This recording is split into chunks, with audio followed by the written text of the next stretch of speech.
Assalamualaikum warahmatullahi wabarakatuh. Nama saya Amilatus Solihah dengan NIM 21030966077. Saya dari Prodi Pendidikan Guru Madrasah Ibtidaiyah Fakultas Ilmu Tarbiyah dan Keguruan UIN Wali Songo Semarang. Saya di sini akan menjelaskan tentang abstrak dan ringkasan. Pengertian abstrak. Secara umum, abstrak merupakan penyajian singkat mengenai isi tulisan, sehingga pada tulisan ia menjadi bagian tersendiri. Abstrak berfungsi untuk menjelaskan secara singkat kepada pembaca. Sedangkan pengertian khusus abstrak adalah sesuatu yang dilihat tidak mengacu kepada objek atau peristiwa khusus. Abstraksi menyajikan secara simbolis atau secara konseptual serta secara imajinatif sesuatu yang tidak dialami secara langsung. Jadi, abstrak adalah kata yang menunjukkan kepada sifat, keadaan, dan kegiatan yang dilepas dari objek tertentu. Pemahaman akan pengertian abstrak sepertinya masih dianggap sebagai sesuatu yang sulit bahkan tak teraplikasi. Sebagaimana tertera di atas, suatu perikatan adalah suatu pengertian abstrak atau dalam arti tidak dapat dilihat dengan mata.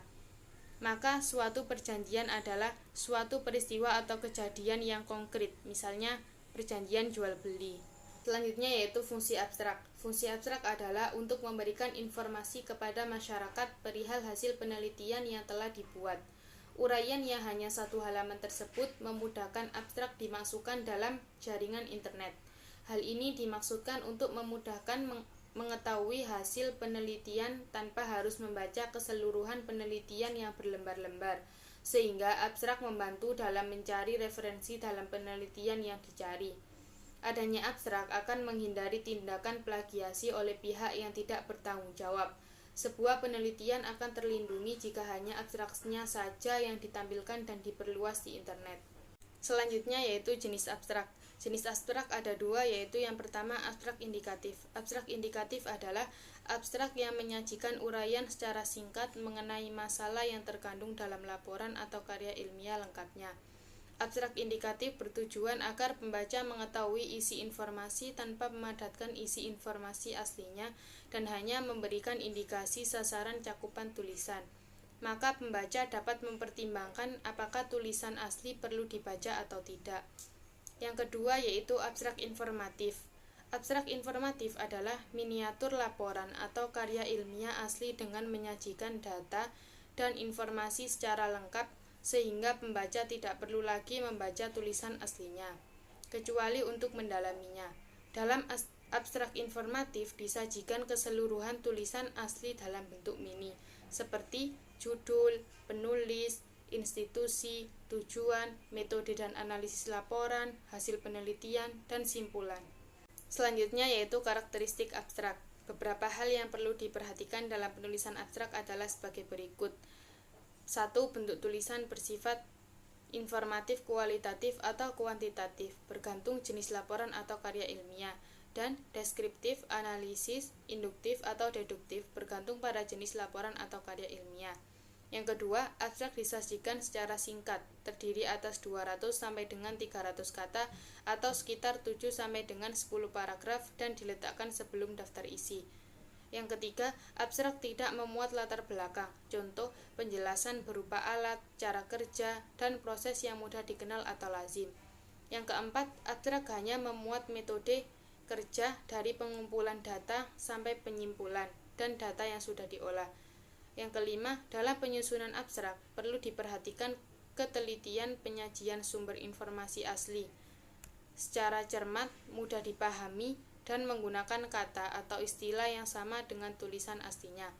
Yang terakhir, pengetikan berspasi 1 menggunakan tipe tulisan standar Times New Roman atau Arial dengan ukuran tulisan 12. Selanjutnya yaitu cara membuat abstrak. Abstrak merupakan uraian ringkas cermat dan menyeluruh dari isi suatu karangan ilmiah. Untuk itu, abstrak yang baik harus memenuhi syarat-syarat sebagai berikut. 1. Merupakan uraian ringkas, cermat, dan menyeluruh sehingga mencerminkan keseluruhan isi judul.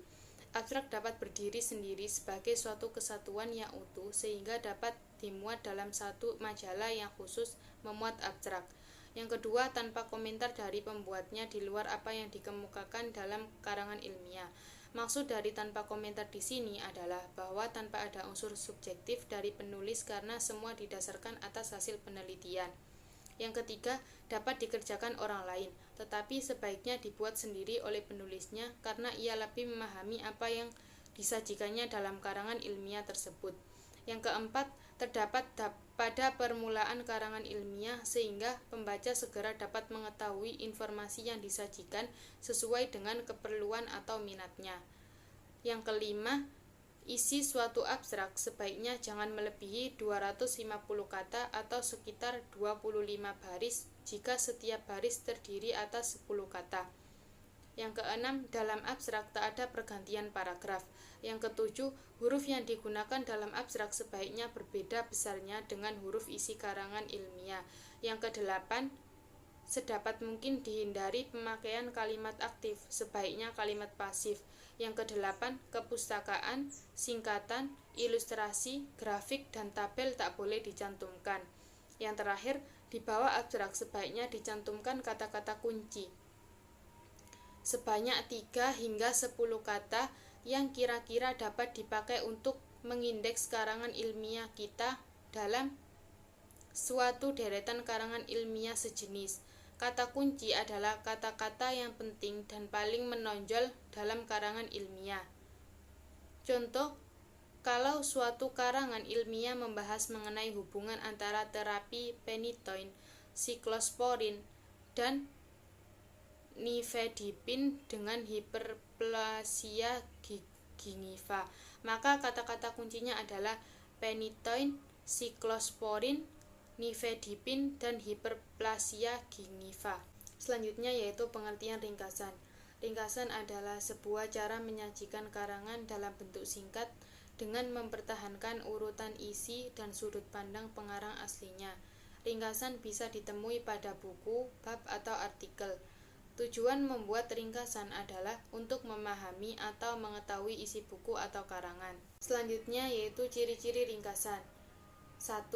Pengungkapan kembali suatu karangan dalam bentuk yang singkat dan padat. 2. Memproduksi kembali apa yang diungkapkan pengarang dalam tulisannya. 3. Mempertahankan urutan ide-ide pokok saat menyusun ringkasan.